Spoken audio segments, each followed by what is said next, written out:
going to cover what to do with all that lovely cane you've been pulling. I've seen some of your cane, which looks pretty good. Anyone have any questions, problems, want me to come in? I've been doing all right with the clear cane, but I seem to not be doing so well. I mean, the colored stuff is variable, but I think that'll just come with time. Probably, yeah. Unfortunately, it's an expensive practice. Unfortunately. All right. So today, what we'll do is I'm going to talk through this. This probably won't take too long, and then I'll show it to you in the studio. To do this, we need a few pieces of cane. You need a Pastorelli. Actually, I should pull up what they look like online. Anyway.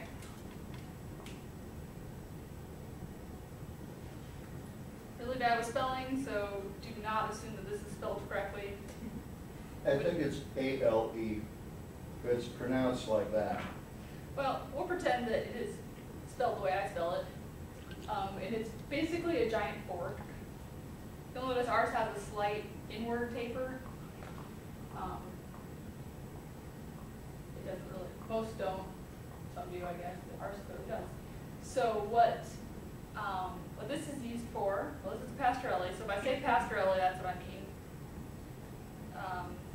If I say Faro, a Faro is a plate. Today I'm going to use a ceramic plate, which is just kiln shelf, with a layer of a kiln wash, which is basically an alumina with some other, I guess just silicone there or something, but it's, and this kiln wash is used to keep it from your glass. If it gets too hot, it'll start, of course, to melt, and this is to help prevent sticking. And then kiln shelf is ceramic. We're going to use plates that are 1/2 inch thick by 12 by 6. How frequently do you need to wash the kiln shelf with the kiln wash?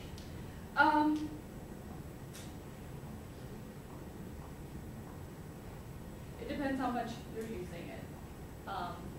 What you could always do is basically just kind of rub your hand over it, and if things start flaking off, take it back, definitely wash it, like just give it a scrub so that you get all the loose flaky stuff off, and then you just give it a thin coat. I'll show you how to do that today. Or, especially if it's been sitting out, maybe hasn't been used, then it needs a fresh coat. If you're just using it like in a one day, unless you've used it a lot, you probably won't use another coat that day. Or if someone used it maybe the day before, if they just used it once, probably not going to need another coat. So unless you see some bare spots, or it's getting really crackly. So does it tend to be every few uses then? Or Yeah, every few uses. Like if you were working all day on it, then I would say every single day. Okay. But if you do 1 or 2 roll-ups, then it's probably fine, unless you've got something stuck to it. If you got your glass too hot and you've got things stuck to it and you rolled up a bunch of the kiln wash, then you'll need to do it again. But eventually you'll put enough kiln wash on that you kind of just go kind of give them a scrub, get rid of the loose crap. So not every time. What's important is though that these need to be dry. And they're going to dry pretty quickly. But like anything, if it's really wet and you stick it in the glory hole, I won't do quite that, but it will really shorten its life if you take it from being really wet to really hot really fast. So they do make these, and you can use a steel plate. And in theory, we have 2 of these ordered. Heather told me yesterday that they're on back order from Olympic Color Rod, and they are waiting from their supplier to give them to us. So, so right now, all we have are these ceramic ones.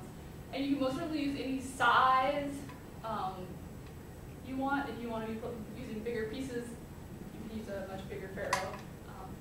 This is a nice size for starting.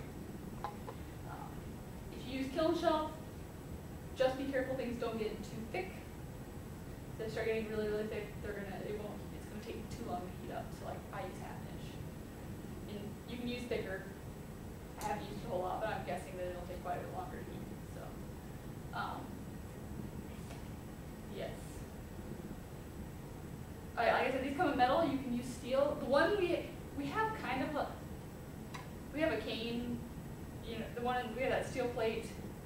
has the lines for the cane in it. In that studio, I'm pretty sure that's made of aluminum. Yeah. Yes. So, It's centered aluminum. okay, so it's aluminum. Do not use that one, because aluminum melts at like 600 C, which is well below the temperature we're working at, so you will melt it, so don't use that one. So if you grab a metal plate, make sure that you're using a steel plate. Hopefully we will mark the ones we get in some manner. You know, that'll say ferro, so you can know that what you will use it for. So just be aware that just because it's metal doesn't mean you can go in the glory hole.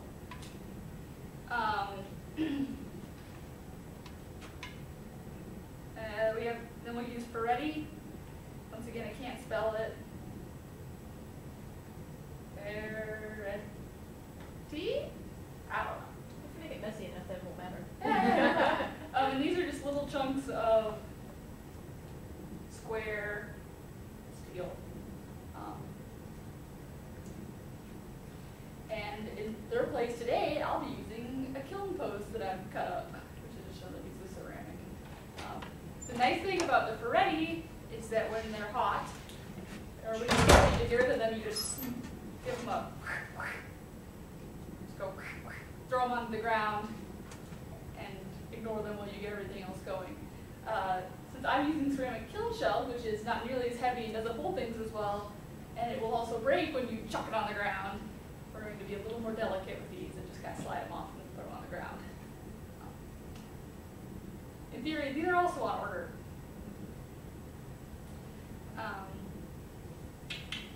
Right. Okay, other things you're going to need. You're going to need, when you go to do this, since most of this will happen pretty quickly, you're going to need to make sure you need at least 2 tags. That's not how you spell it either. Need some gloves.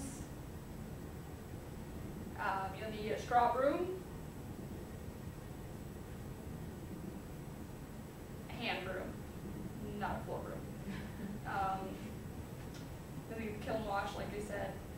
I'm sure I'll think of other things you need when I'm in there.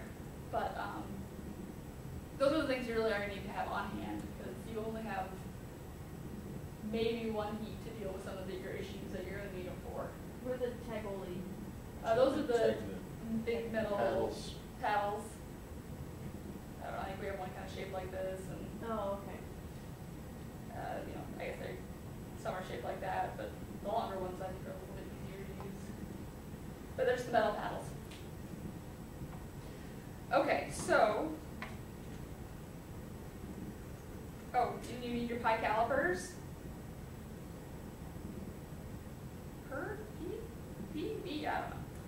I don't know.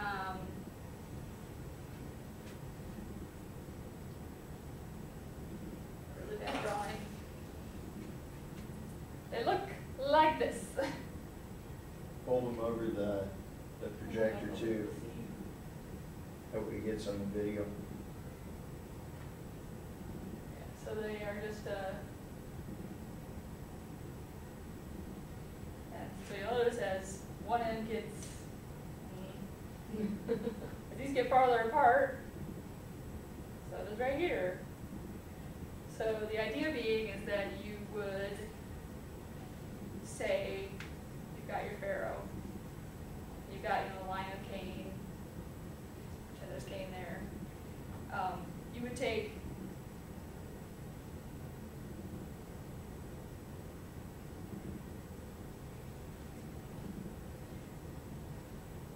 scale, but you would measure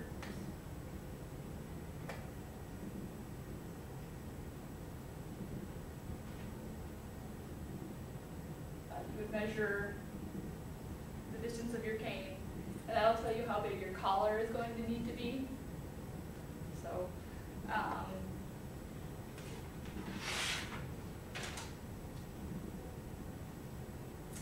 let's talk about that now. When you pick up your cane, the guy I learned from, the way he did his stuff was he would measure from one edge, and then depending on the size of his cane, he would measure to the edge of a piece of cane, either 1 to 3 pieces from the edge, before they're tacked together. So this is just cane on it, not heated up yet. And he knew that for him, most of the time, depending on his cane size, the bigger the cane, you would only leave one cane off, knowing that later you're going to squish the cane together and you're going to lose some space. You can always go back and remeasure after things have been tagged together. But at least for this guy, it worked. You kind of get a feel for how your cane's going to smush. Especially if you're working with the same assistants, you're like, well, it's going to be about this much.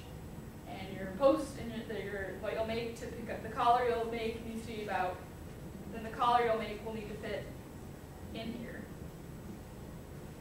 And then in theory, these two will match up pretty well when you go to roll up. I'll explain more later. But this is something that requires practice, knowing your own tendencies to be a little big or a little small, or for your partner to really squish the hell out of your cane. And there's no such thing as a perfect roll up. Well, maybe there is. They just take practice, I guess. Okay, so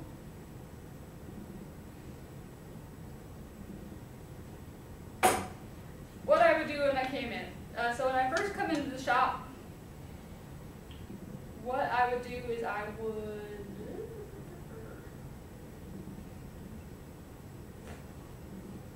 okay, so first thing I would do is I would come in,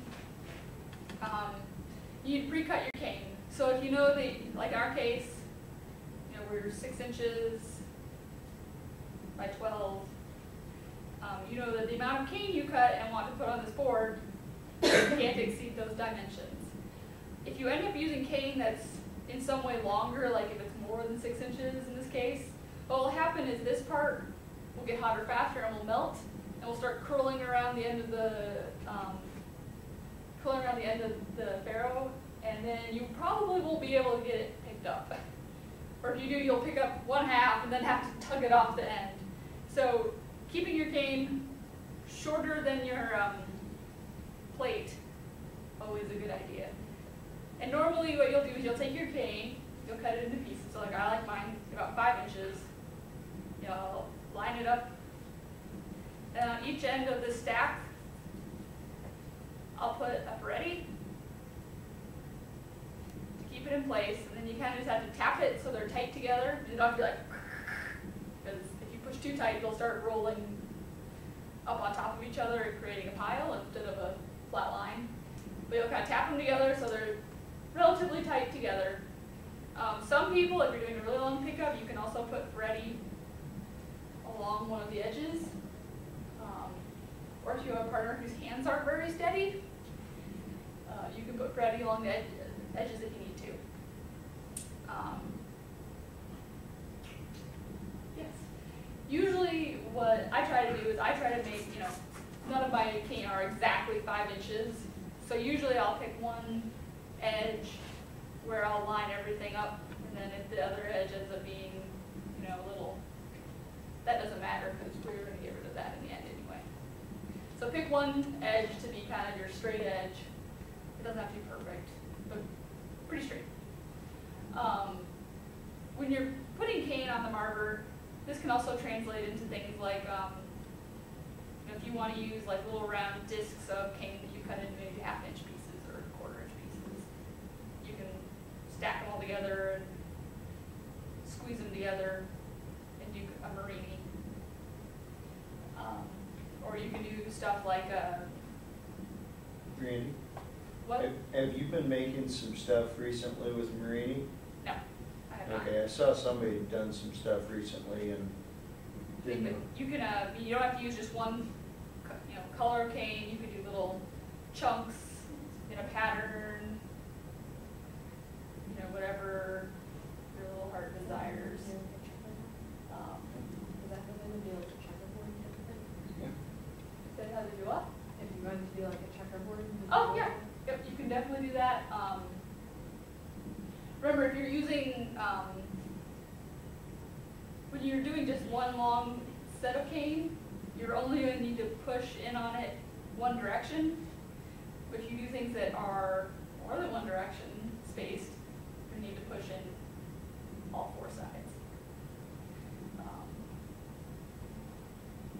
this is really, you don't, and you can use, you can stick a circle piece in here, if you wanted to. It's really up to you. Whatever you feel like sticking on that board is yours. The only problem is that just be aware that you need to be sealing up the holes. So especially if you have some odd shaped piece in there, any hole you leave behind is eventually going to be a problem if it doesn't get sealed. It's air bubble.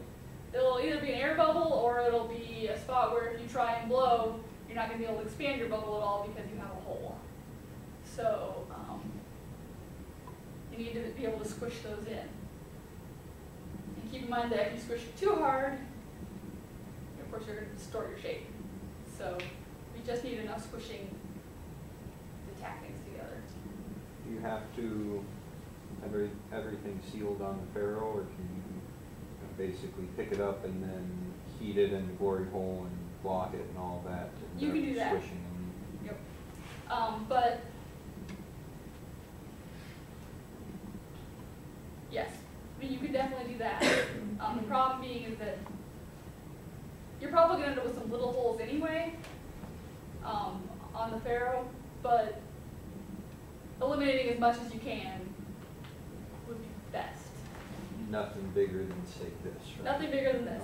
Okay. Yeah, but I mean, especially because you can kind of see that when it's all laid out on the ferrule, it's a lot easier to see. But yeah, I mean, definitely you'll have to block some of that closed and whatnot. So you wouldn't want to put clear glass over it to cover it, to take care of the holes, or no? You wouldn't? Okay. You can if you are really in trouble. Okay. And if you're planning on gathering over again, sure. But if you have a hole in there, you know, where the high glass will go is pretty much up to it. So it's not really the best way of dealing with holes, especially because if there's a hole in it, it can also cause the bowl to collapse a little more quickly than it would normally would if it had that back pressure. So, but yeah, Michael's right. You don't have to completely eliminate the holes on the ferrule, but if you see a really big gap, you might be a little worried. So just be aware. Those will pick up. Okay, right. So ideally, you would want to preheat this in a garage. We don't have a garage, you say. So what I have been doing, and seems to work pretty well, is you'll notice on the pipe warmer, we got our pipe warmer, and and then there's a couple of sets of bricks. But these two bricks are approximately the width of our pastorelli, and I've just been putting my ferrule right here, letting it sit for 15, 20 minutes, depending on how thick your cane are. Thicker cane needs a longer soak. Here maybe we can come up with something better. I suppose you could probably put it in the annealer, but it seems like that would be a lot of trouble and then things would wobble and go falling. But for now, with no garage, I've just been sitting on top of the pipe warmer. It seems to be working very well. So you arrange the cane on the ferrule, and then you put it up there to warm for a little bit before putting it into the glory hole. Yes. Yep, I put cane on it, put it on top of the pipe warmer 15, 20 minutes, let it warm up, and then we're ready to rock and roll. Okay, so, and before you put it up there, that's a good time to do your first measurement. I've seen some people measure after things have been tagged together, but getting a ballpark estimate first right away so that you can start working on your post, you should measure before you put it up there. Otherwise, later your assistants will be busy and you'll be like, how big is it? And nobody will know. You have to disrupt your traffic. Right, okay, so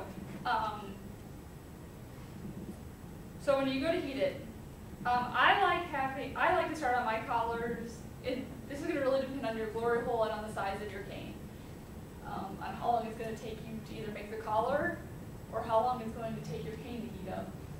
The big glory hole so far for me has been pretty stable. Like it's got a pretty even heat distribution. It's a little bit hotter near the burner, of course, but it's not really terrible. Like one side is a lot hotter than the other. So this works so usually I get started, I've been working with probably a 1/4 inch cane recently, so for me, if I start about the time my assistants are starting to heat, then we're both ready at about the same time. You're just gonna have to work that out. In my experience, it doesn't hurt to be a little ahead with the collar, because you can always keep heating the collar rather than making your assistants hang out with this really heavy, hot piece of metal flashing in and out. So I like to be ahead of my assistants, but that's me. So when your assistant will pick up the plate with the ferrule, and this is when the cane is in its most delicate state, because it's not attached to anything, and it's, most of the time, it's round, and it would love to slide anywhere it can. So when you move, really avoid moving side to side in any manner that it all resembles fast. So you want to move really steady and carefully, and especially if you don't have any ferro fretties on either side of the ferro. This is on the post that this is made out of is round, so if you tip side to side, the cane is probably just going to right off. So at the end of this Pastorelli, there is a handle. You should hang on to this handle unless you happen to have very, very strong wrists. So I always hold, I have one hand here. I think I usually have mine upside down. So I guess the other way around, with two fingers coming out here. And then you hold up here. This is where you want to wear gloves, because you're going to get a lot of heat from this glory hole coming back on your hand. And at least for me, I need to be 2 feet up on the Pastorelli to properly stabilize so I don't send cane flying everywhere. So it's not so hot you need, a Kevlar glove or anything, but just having like a leather glove or one of those leather cotton mixed gloves, make it really nice so your hand isn't dying. Also, since your hand gets really hot, mine tend to sweat. And so if I'm holding the Pastorelli, my hands tend to get sweaty, so having a pair of gloves on, especially like the leather ones, really seems to help me out. Of course, it's up to you for your comfort level. So just remember, you need to keep it really steady so you don't tip side to side, or you swing it and then things go everywhere. So you pick it up, bring it over the glory hole. This 6x12 one fits in our big glory hole, fits right in that doorway with that an inch or 2 to spare. I don't know. It fits. Yeah, a couple inches on each side. Yeah. So what you need to remember is you don't want to spend a lot of time going from one place to the other, though. To give it a chance to cool, just come right over, very slowly flash, come back out. Flash, come back out. So you're just going to treat it just like you would if you were picking a bark color or bringing a chili piece over. You're just going to flash it, give progressively longer flashes until you can just kind of hang out in there. And the idea is that, especially if you watch, when you go in, your cane's going to be kind of all jagged on the edges. You're going to notice that part will start slumping first. So it'll start becoming smoother, and that is telling you your cane's starting to get hot. Of course, the ends are going to heat up faster, and usually the side closest to the fire will heat up the fastest. You want to try and keep this heat pretty even. So if you notice that this side near the burner is getting significantly hotter than what's over here, you're probably going to have to flip your ferro, which means you're going to come out. What I usually do is I just set things on the rails of the bench. The other assistant will, usually you can just use a pair of tweezers. You're going to grip here, and you're just going to rotate it around. So that now this cold side will be near the hot source. If you have really thin cane, you might not need to do that because those tend to heat a little more evenly. But if you need to, be aware that you can turn that ferro around so that you get more even heating. So you do want these to start getting a little soft. What you want is for them to be kind of tacky. So what you can do, so what you're trying to do is once you have it on there and you have your cane, when you get it to the tacky stage, you're going to take your Ferrettis off. And then you're going to take 2 tags, and you're just going to gently apply pressure inward. Not a whole lot. You're just trying to make sure that they make contact so that they can be kind of stuck together. So that when you go to pick up the cane, that they don't fan out like a fan with no paper in between. You want them to be able to stick together. It doesn't mean they have to be like permanently bonded, just lightly stuck together. So you don't need extreme pressure. If they're not hot enough, what will tend to happen is one cane will decide to pop out above the rest, and then you'll end up with a mess like that. If that happens, try and get it back the way you started. But you might need, don't hang out forever letting that cane cool. You might have to flash it real quick, come back out, and then try and readjust. The ideal thing is just wait till it's hot enough. The downside being is if it's too hot, you might be able to smush it together, but if it becomes one lump, it's going to start sticking to your ferro. In a metal plate, the thermal shock is sometimes enough to, the mismatch in the thermal expansion is sometimes enough to separate your glass from the metal. Sometimes it's just enough to crack it. If you are using a ceramic like we'll use today, what will tend to happen is that kiln wash will get picked up on your piece. This is bad. 1, because it's a large white spot, and 2, because glass doesn't really want to stick to alumina, so if you gather over it, you're definitely going to get some bubbles, and you might not have things adhere very well if you have an entire layer of it all over. So it'll probably crack later if it makes it through.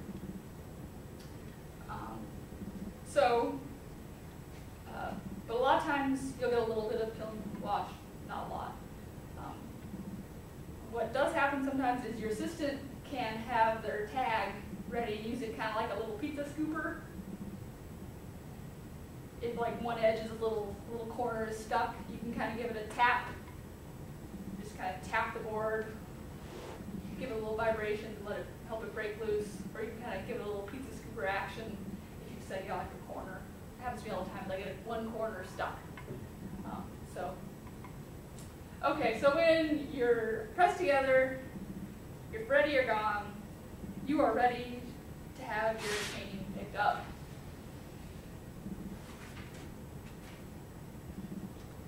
Okay, so while your assistants have been busy preparing all that lovely cane, you have been busy preparing a collar.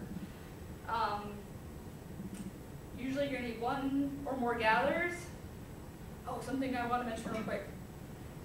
When you're setting your cane up, remember that the head of your blowpipe, some of them have a 1-inch head, some of them have a 3/4 inch, some of them have an 1.5 inch heads. We don't have really huge ones here, but your cane has to be bigger than the head of your blowpipe. Even if you're making a really small piece, you can't pick it up on bare metal, so you're going to make sure that, if your cane piece is that small, that's not big enough to pick up on a pipe. Not a problem you'll probably have, but just an FYI. So head size of the pipe will matter if you're making a very small piece.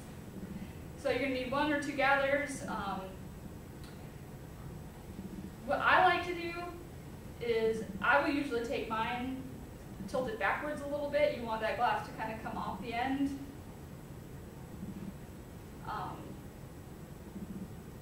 And let it kind of go down. And then I'll stick mine in the glory hole, reheat, and then I'll blow a bubble out, one of those cellophane bubbles, really thin. And it'll and since you glue it out really thin, it'll more or less melt right back in. Go over to the bench, where you're going to have probably something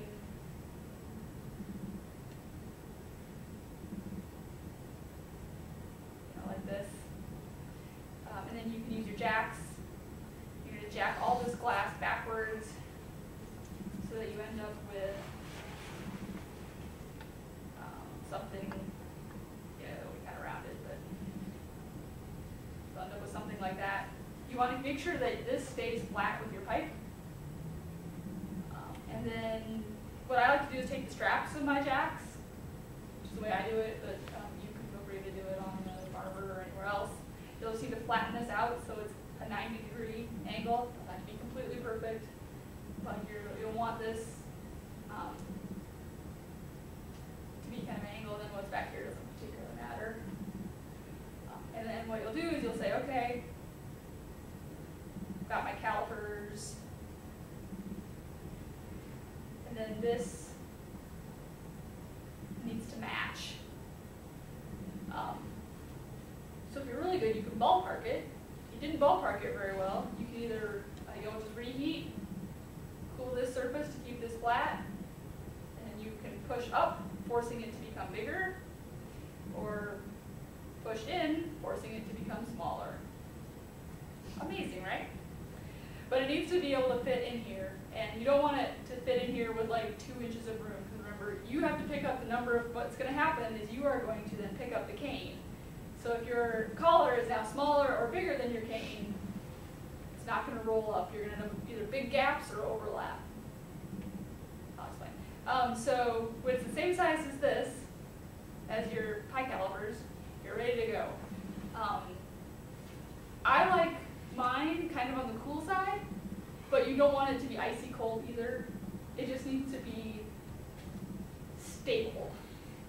Not moving around, but not icy cold either. If it gets too hot, what's going to happen is when you go to pick up your cane, you're probably going to end up, what happens, something you should watch out for, if you're a little hot, or if you let your collar rest on the barber rather than supporting it with your hands, is you'll probably pick up your cane just fine, but you'll probably push this glass out like this, making your post too small. Or you'll push it together a whole bunch, and then these two will meet, and then you will have no opening, or I guess you'll technically have a bubble. But you don't want a bubble, you want it to be open. So that's something that happens a lot if you're too hot. If you're too cold, what will happen is that when you'll probably be able to pick up your cane just fine, but then if you didn't make a perfect seal, you're going to have trouble closing that seal. In that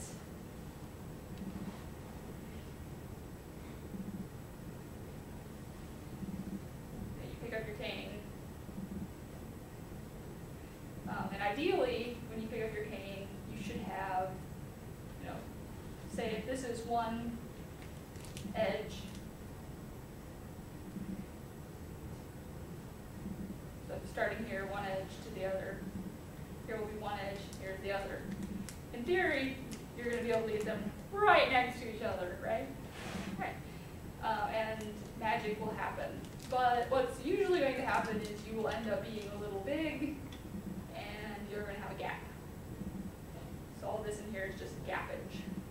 And you'll need to close it, which is not too hard to close on this end, but it's really hard to get these two canes to move back together.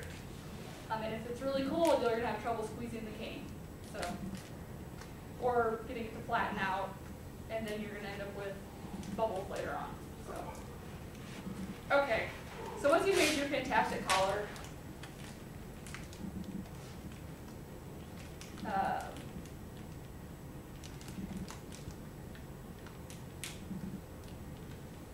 with my excellent cane, you're going to set your piece down, your collar down, not right at the end, but maybe about 2 cane in, so that you're going to attach. You're going to do a slight roll this direction so that you can pick up these cane. And that will kind of create like a lift right here. And then you'll roll back this way, picking up the rest of those cane. And in theory, like I said, they should end up, pretty close together. But when you roll them up, what's going to happen is they're going to kind of roll. If you were to look down your pipe, you'll kind of see the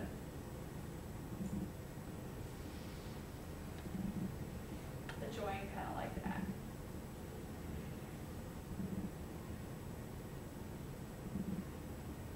So it'll probably have a little bit of a V open. more or less what you'll probably see. This is good, or at least not terrible. It's better to have them open than to have your other end so hot that it collapses on itself. Because if it's cool enough that it does this, what's going to happen is you're going to roll on it, pick it up, you'll take your broom, brush it off real fast to get any of that crap aluminum off of it, and then you're going to reheat. Not a lot, you're not trying to really get up the cane, you're just trying to make it so they're not cold enough to crack. And then you'll come to your bench, and you're going to try and join these two ends together. So when you get to your bench, if they're really close together, you can just grab your tweezers and kind of pull towards the center. So if you've got maybe like an inch, you can just grab these ends, kind of pull them together. And then what I do is I take my jacks and I start at the bottom, and then I slowly work my way down the piece, closing those two seams together. If they're really far apart, you're probably going to have trouble closing those two gaps. So what the guy I learned from did is he would come back to the bench, and then he would he'd turn it upside down. This is my awesome drawing skills. And he'd let it sag a little bit. I'm exaggerating. Then he'd let it sag about an inch or so. And then he'd do a 180-degree flip. So now we have a piece kind of going more like that. And as this sags back down to center, these two pieces should naturally go.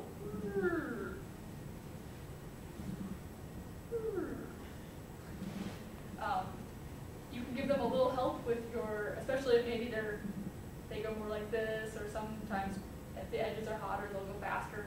So you might just need to take your tweezers and give them a little assistance in their movement. But if you have a really big gap, that'll probably either let the glass fall on itself than it will be to really manhandle it in this spot. Right. Either way, you take your jacks, kind of work those closed, give it a good reheat, do it again.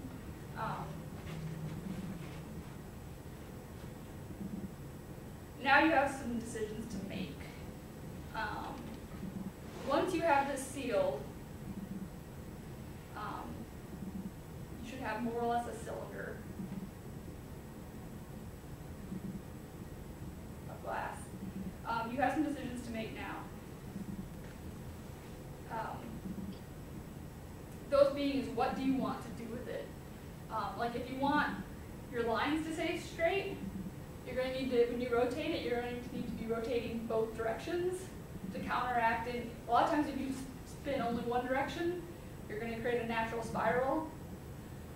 So you'll need to make sure if you start seeing your cane spiral, you'll need to make sure you start turning the other direction. And I don't just mean when you're at the bench or something, well I do mean when you're at the bench, but like I don't mean just when you're reheating, but say when you're jacking, or when you are blocking that or marbering, any of that friction will cause your cane to slowly twist. So you need to be going both directions to counteract that. If you really would like a spiral, now is the time. Doing our traditional spirals by in some way, closing off the end and then spiraling it. So just be aware that once it's on there, it's going to want to start spiraling. You're going to have to force it. If you are interested in doing something like reticello, you want to keep your ridges, because they're what's going to cause the bubbles in your reticello. If you are going to gather over and you do not want bubbles, especially if you're doing something like a piece that has lots of little, like a rainy piece where you've got lots of little unevenness, you're going to need to make sure you smooth that out. So what the guy I learned from said is, he said, you want to push your unevenness into the center, if that makes any sense. So what he meant by that was that he wanted you to marber, either marber and then use the jacks to open the entire piece up a little bit, and then marber back into a cylinder. So, going open, back to a cylinder, open, back to a cylinder. Not like an extreme amount, but enough that you're just kind of letting that glass stretch and then come to a more equilibrium sort of state.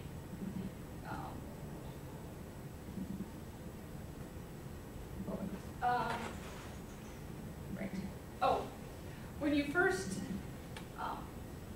so what he would do is he'd work it back into smooth if he wanted smooth. And you know, a lot of times as you're reheating, this cane will get hot. Feel free to have someone hold a metal paddle for you, like on the edge of the marber. So as you marber your piece, it can cool that hot cane. When you have it, oh yeah, right. When you first pick it up though, if you didn't match things, if you didn't overlap, a lot of times people will have like a small gap, maybe not really big, maybe really big if you didn't do very well. And so a lot of times when you join these two pieces together, you'll see a join, and at the end you'll have like a little opening where it, you know, the two pieces of cane now can't stretch enough. If you end up with that happening, all you need to do is, once you get it hot, just take a pair of tweezers and just tweeze that closed. It doesn't matter if it slightly dislocates the cane here, because you're probably not going to put your jack line right up on the collar anyway. Your jack line's going to be out here. But you need to make sure that hole gets sealed before it gets too cold to seal. And that's probably the most common place you'll end up with a hole, right there. Otherwise, once you've marbered it in, you can block it. Usually I'll marber. You can cylinder, well, it's a cylinder, go ahead and marber it. And then what you're going to do is you're going to close this bubble off. So you're just going to take your jacks. Since I struggle to make a very straight jack line, I usually, I'm off the tape. Since I struggle to make very straight jack lines, what I'll usually do is kind of go in at a 45-degree angle, get that somewhat semblance of a valley, bring myself up to 90, and then start closing down. This will resemble a very pretty flower at the end. But you're going to close it, take your diamond shears, hold it, and then you'll have your assistant just kind of lightly tonk it. So, usually with a wooden paddle or the back end of the tweezers. It doesn't really matter. You shouldn't have to whack it. You just go, and it'll fall right off. So once you have this, hopefully, if you have closed it correctly, you should have no hole here. So it should be closed. This is the time where, and hopefully you haven't closed your hole on coming into the pipe. As you do this, just keep blowing through your pipe, even if you don't have it closed off, to keep checking and encouraging that hole to stay open. Because once it gets closed, it's really hard to get any of that glass to reheat. So you should have your pipe open in here, you should have no hole here, holes here should have been closed. The marbering should have forced any holes in the rest of the piece closed. Now you just want to give it a little poof, just to make sure you don't have any gaps. So I'm not talking about wanting to expand it really big, I'm just talking about just wanting to give it enough air that it should expand a little bit so that you know that you have a solid seal. If you hear a whistling sound, that means you have a gap. And at this point, they're going to be harder to see. So if you need to, yes, you can gather over. If it's a really small hole, you really shouldn't have any at this point. So most likely it'll be up here. Fingers crossed. Or it'll be coming out of here where maybe you can do quite enough seal. So feel free, you can do some more blocking now if you want to make it smoother. Or you can go ahead and gather if it's as smooth as you want it. Just make sure that make sure it kind of cools down. Remember, this isn't as thick as, say, normal when you're gathering. So you just have to go in and be efficient about it. Let it be on the cool side. Go in, gather, come right out, strip if you need to, and get back to the bench and put a block on it or barber it. But in some way, you need to be ready, because once that cane goes, things will start getting wiggly. So hopefully you've made it cold enough to start with, but it can be kind of a move with a purpose. Right, so that's more or less the whole process, and then from there, go on as you normally would. This isn't something I'm going to show today. So like this process involves no bubble on your pipe to start with. Your bubble is being formed by your cane. I have seen people, the guy I learned from said you could do it this way if you had a bubble. And he said you just picked it up the same way. You more or less got your bubble to the right width of where you wanted your cane to be. And then you picked up the cane on the moil, using it, pretending your moil is your collar. And then you would use your jacks to, starting here, and then jacking up the piece, closing those cane down onto the bubble. I've never tried that. I saw it done once. The guy did it once to show us, but I thought it looked silly, so like, well, we're gonna do all that, why not just like an extra step. But that's the way I've seen it done. I could probably try and do a better description of it, but you can also pick cane up on a bubble, like in an optic mold or something like that. This is not what we covered, so. Do you have any questions? I know that was kind of vague. Lots of detail about nothing. All right, well then let's head over to the studio. I will show you how to apply the kiln wash and where all that stuff is, and then we'll just kind of take 15 minutes and I'll see you over there.